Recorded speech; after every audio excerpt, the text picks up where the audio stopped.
Tayo pupunta. Saan tayo pupunta kaya? Kaloocan dyan na tayo, managlalakad. Video mo naman natin. Hindi. Tayo video ko habang naglalakad yan.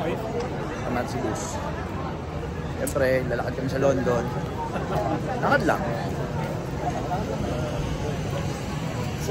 Tour guide namin. Basta nung street to, hindi mo alam. Uwiran na natin. Video dito. Uwiran na. Dami lokal. Tana naman si Jim sa vlog ko. Pag ako na-upload na ng cellphone sa Bigo Chamba. Bigo Chamba. Dito lang sa mga papanooran namin. Ano papanoorin natin? MJ Musical. Spider-Man. Fireman.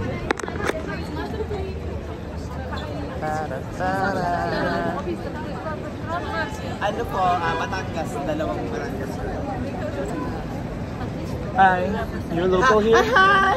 Can you please say hi to my video? Welcome to London. Welcome to London. Can you greet my people, my friends in the Philippines?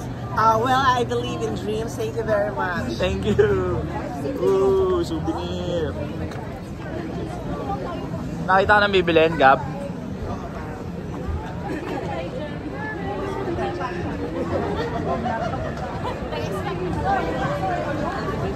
Sila.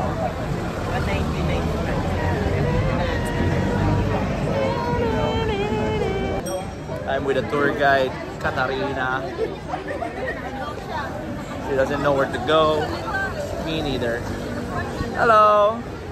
Can you say hi to my friends in the Philippines? Can you please say hi to my friends in the Philippines? Katarina, can you say hi to the Philippines? Hi! Mabuhay, mabuhay. Mabuhay. Hi! Makikita nyo na po mukha nyo sa YouTube. Hi, love you. Love you. Love you. We tried to cross. We tried to cross. You love What are we waiting for?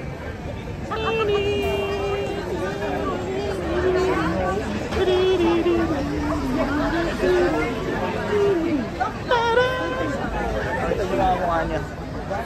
Daming tao. Daming tao. Oh, shoot. Like that. Grabe, sobrang daming tao. Kakagulo na sila. Daming mga tambay. Lakad-lakad lang. Uploadin nyo ang cellphone ko. Abulin ko kayo. Hey! Oh, ano?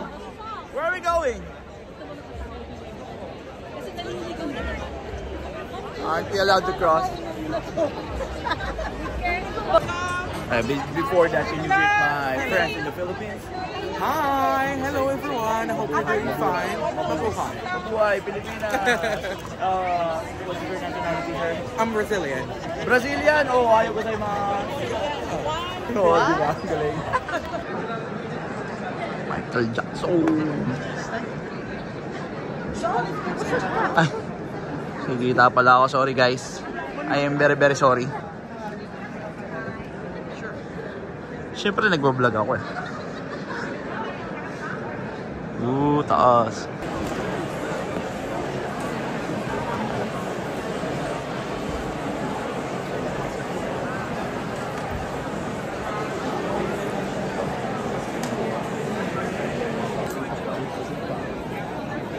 Hello, so I'm here at MJ Musical. Is this MJ Musical? What theater is this? Princess. Oh, kala ko yung ano ba yung nasa Pilipinas? What do I call that? Anyway, I have here, may I have your name please? Misha? You have a very wonderful name. Your nationality, I believe it's UK. You're British. I wish. Tagalog. I'm Filipino. Pilipino ka? Ay, Diyos!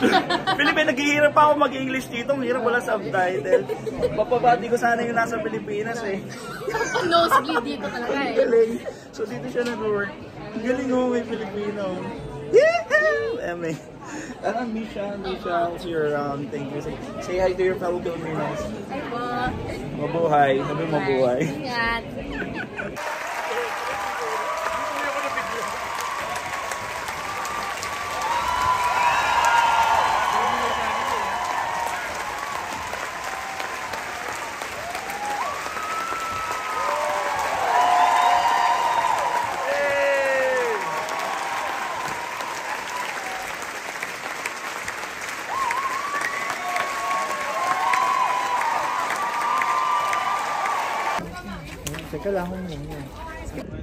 Gawa ng mga alien.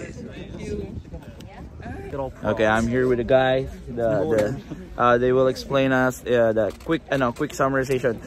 Who built this Stonehenge? Okay, so boring answer to that. Who built Stonehenge? We don't know. We don't know who built it. All we know is the people who were here understood.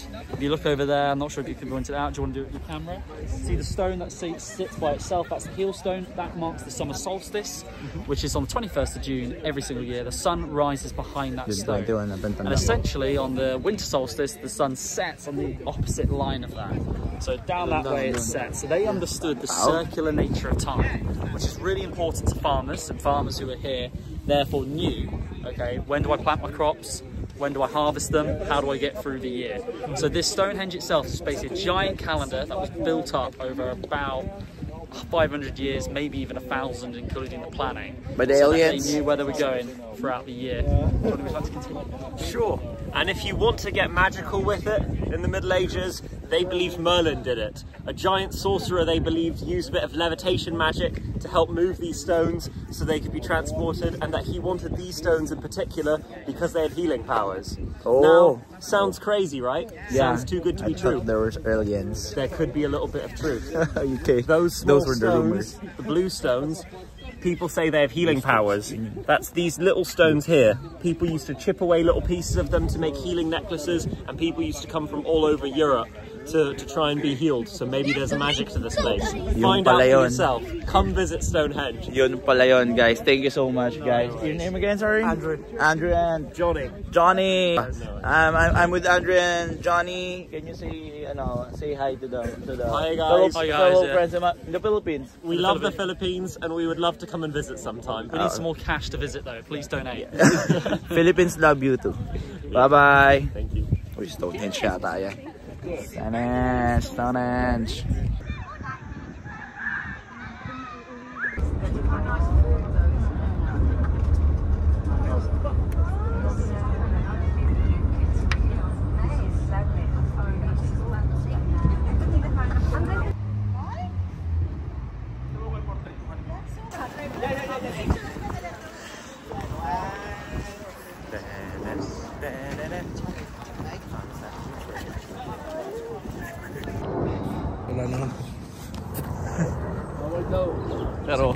Pero ang daming bakas.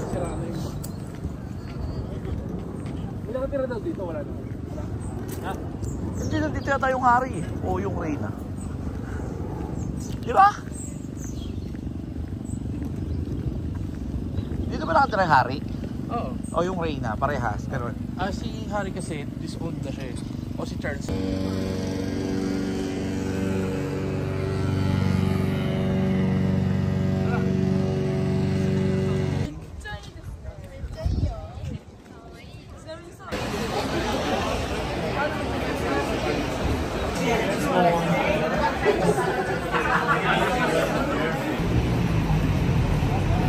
go, go.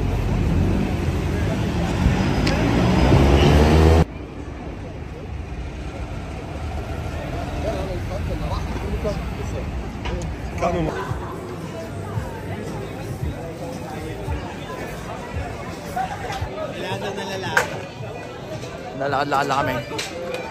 Ang mga temporary friends ko. Siyempre, I'm with my temporary friends here in London. Meet Ram, Jazz, and Daniel. Hey, what's up? Andos. Oh, pag ako nahublutan. Tangkad nito. Ha?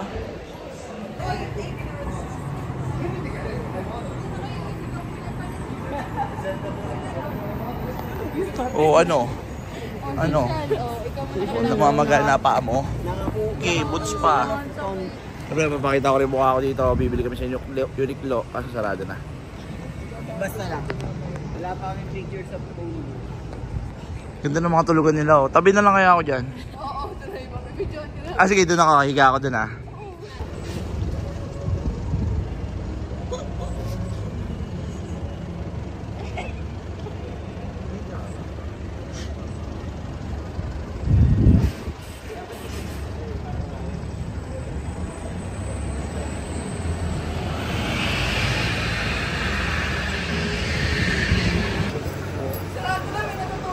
Meron pa yan.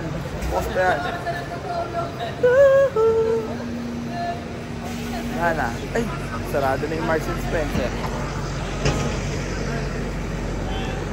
No. It's already closed. Okay. Mga bago kong tropa, magpo-food review. 3 sila pero isa lang ang in-order. Dahil napakamahal. Cam, how does it taste? Good. Yun lang masasabi mo. How about you? Oh, baka matapos. Ano yan? Sarap. Yun lang masasabi mo? Hintay natin si Jazz. Ano masasabi niya? Oh, anong lasa? Huwag mo lang hipan. Ganito kasi mag-food review. Dapat hindi hinihipan niya. Okay. Bigyan mo ako. Subukan natin to. Subukan natin to. Dapat dito hindi hinihipan. Ang pagsubo niya. Ganito. Let's mag-rap po. Sama naman. Oo. Putang ng inap. Sarap guys. Try nyo dito. Wok. Luwok.